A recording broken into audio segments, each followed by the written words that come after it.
Hello everyone, I am Pragya Srivastav.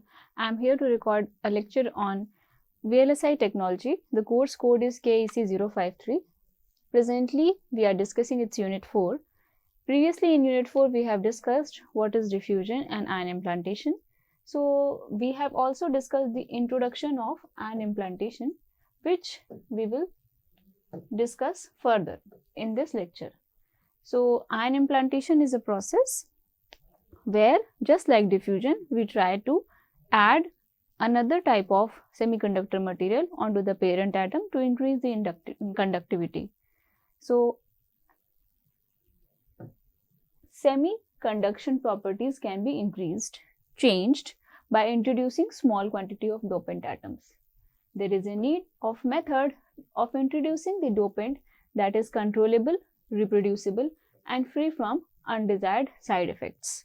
So, this is a flexibility which we are attaining using ion implantation or diffusion. Diffusion is always at the surface concentration is going to be highest at the highest concentration. So, diffusion, there are certain drawbacks that the concentration is highest at the surface. After that, it is going to follow either Gaussian profile or error function profile. So, this is the features of diffusion. So, if we want to bring down the surface concentration, we have to go deeper. So, to overcome these two factors, the surface concentration and the depth, we have depth related issues. In case of diffusion, we use ion implantation. Now, another method or phenomenon which we have to study is the channeling effect. So, channeling effect is the method in which the ion is channeled throughout the lattice. So, this is a channel. This is again a channel. This is again a channel. Also, we have certain misaligned channel. So, let's say we talk about this channel. So, this green channel is not actually possible because you can see there is number of collision. First collision, second collision, third collision, fourth collision, fifth collision, sixth, seventh, 8th and 9th. So, there are number of collisions. Due to these collisions, there exists a change in path. So, as we can see that there will be, when we hit a collision, like we have entered like this, it has to deviate like this, then it will deviate in this manner, and then maybe it will deviate again, it will hit again, and then it can come like this. So, this is a period of collision. This is a period of channeling.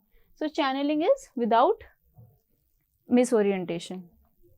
Here we can say, like I have discussed previously, with the help of this green curve, we can see that there is a specific region of collision, then there is a region of channeling, then again there is a region of collision.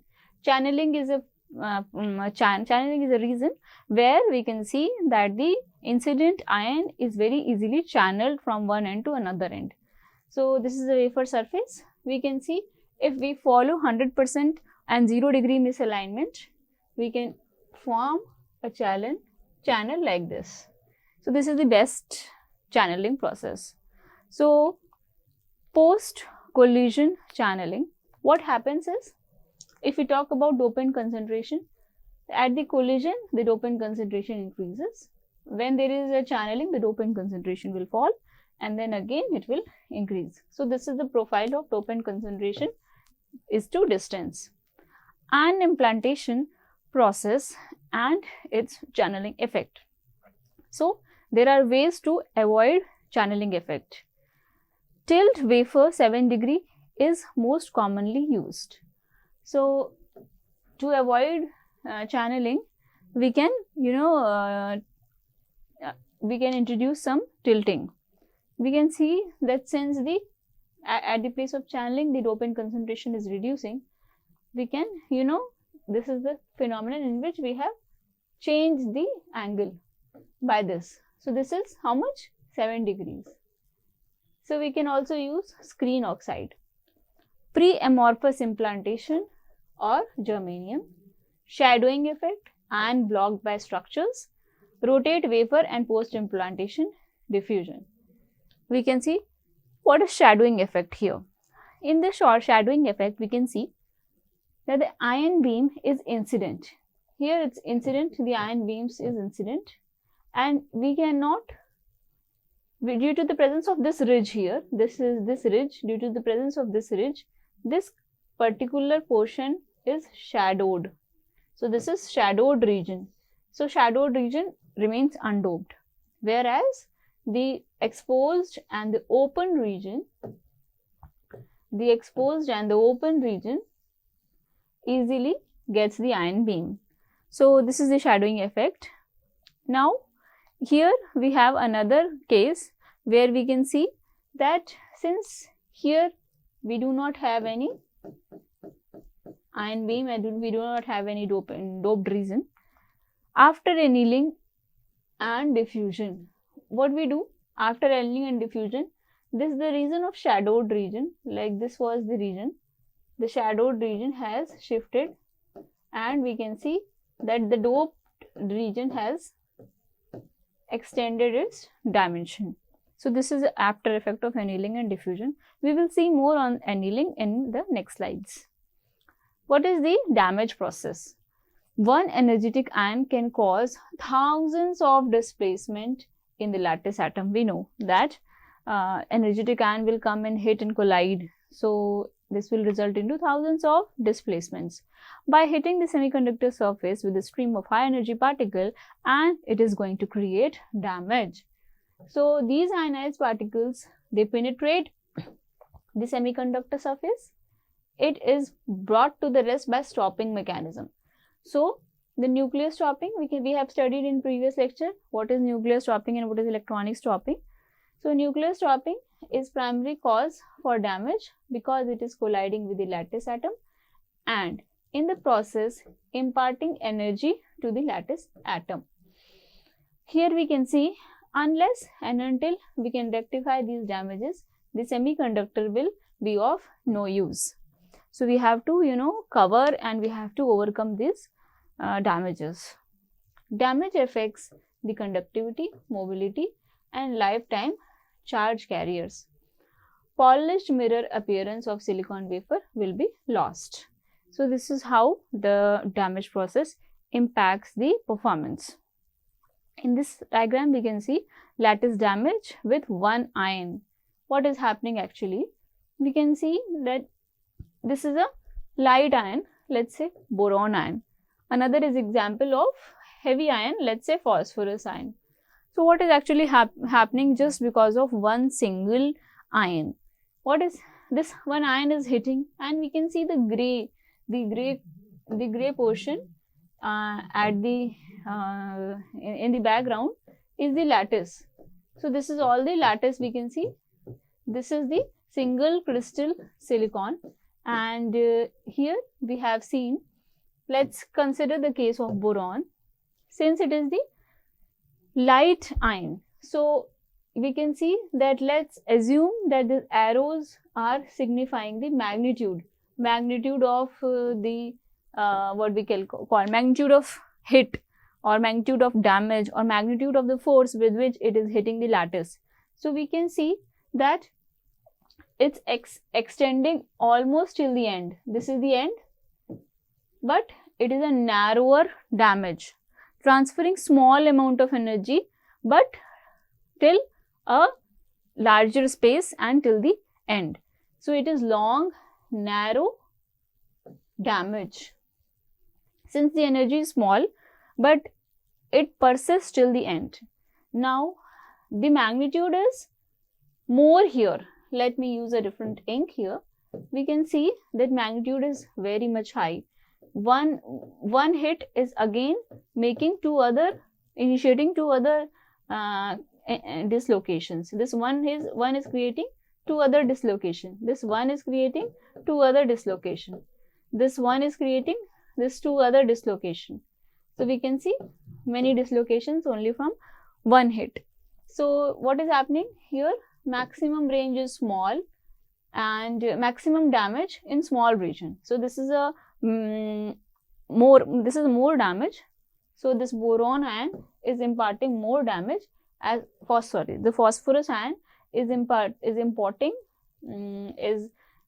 introducing more damage as compared to this boron ion, which is imparting less damage, but the area of influence is narrow and long here, and it is wide and short here.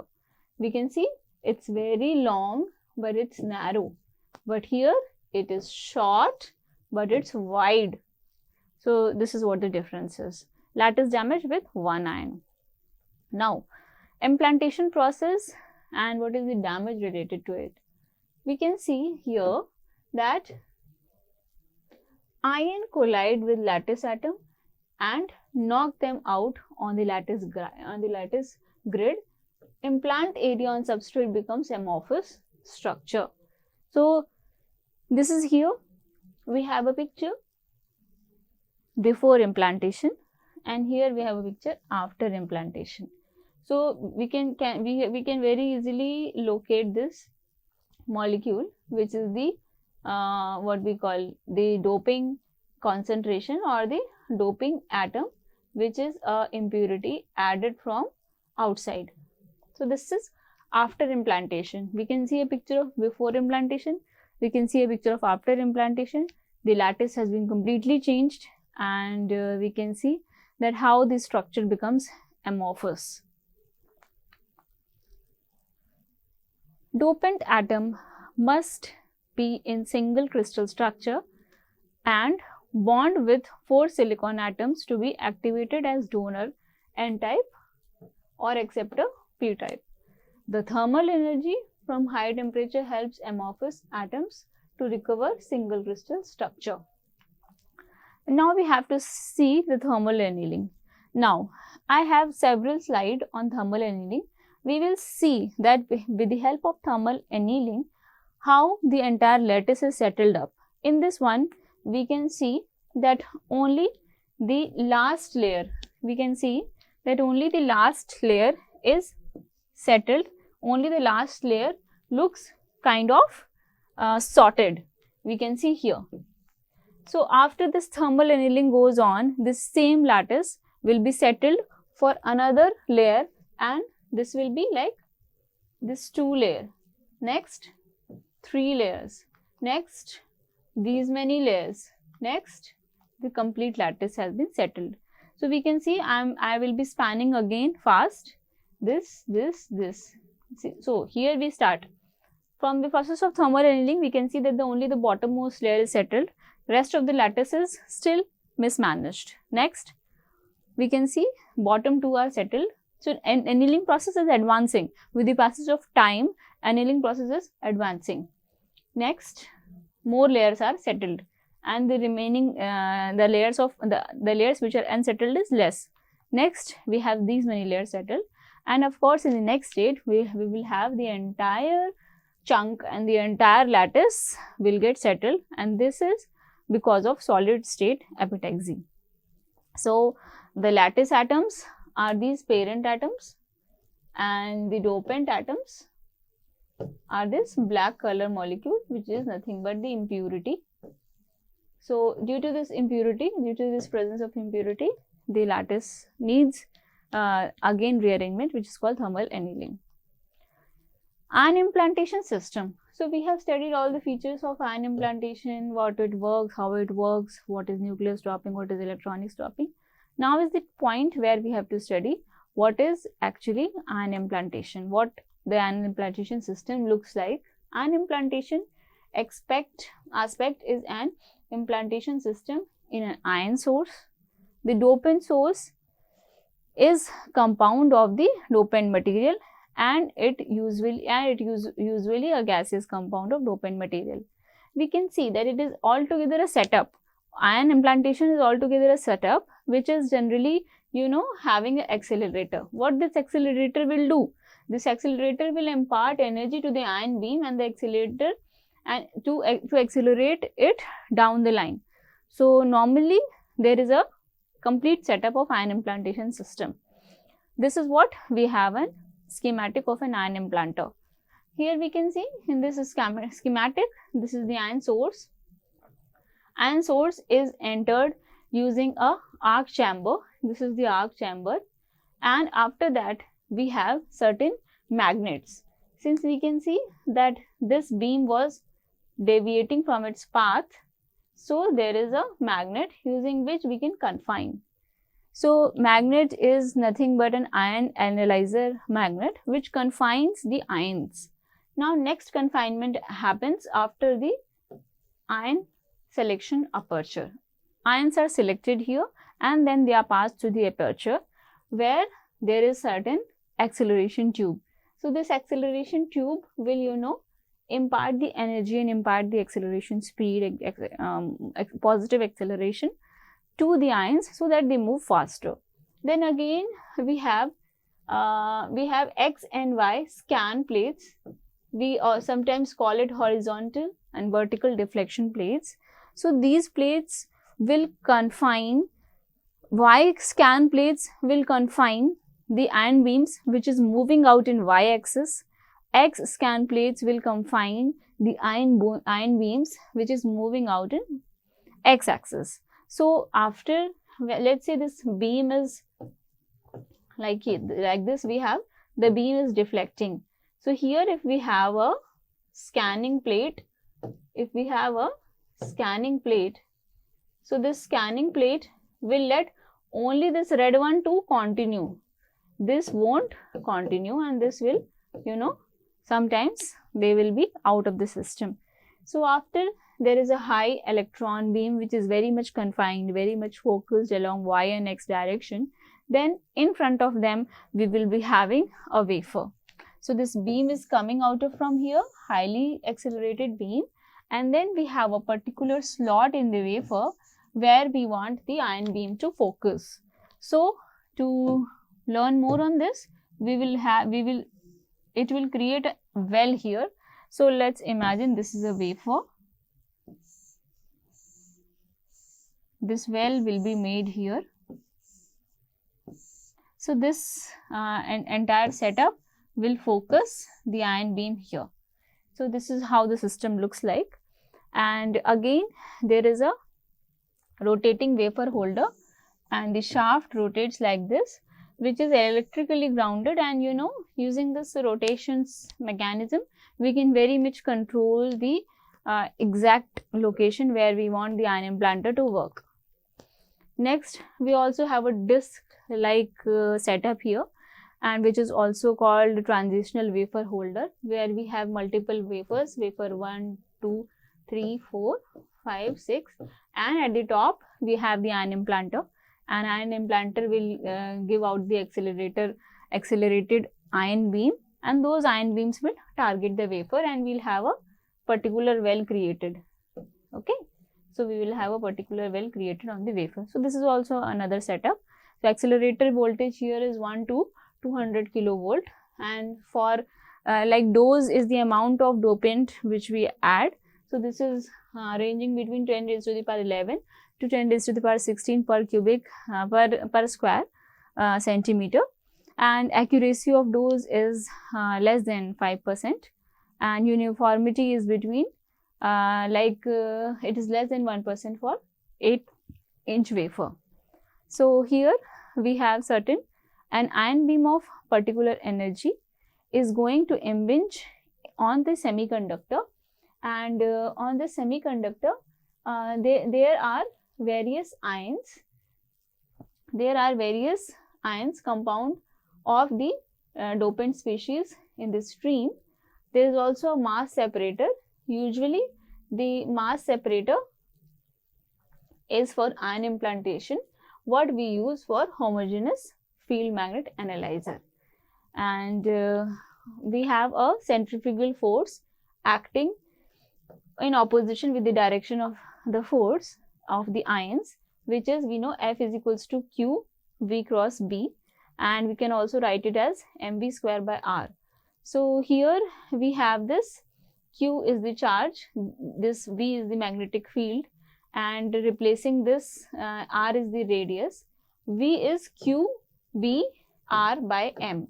Now next we can substitute it, and we can see a relation here that this velocity is proportional to root over of m.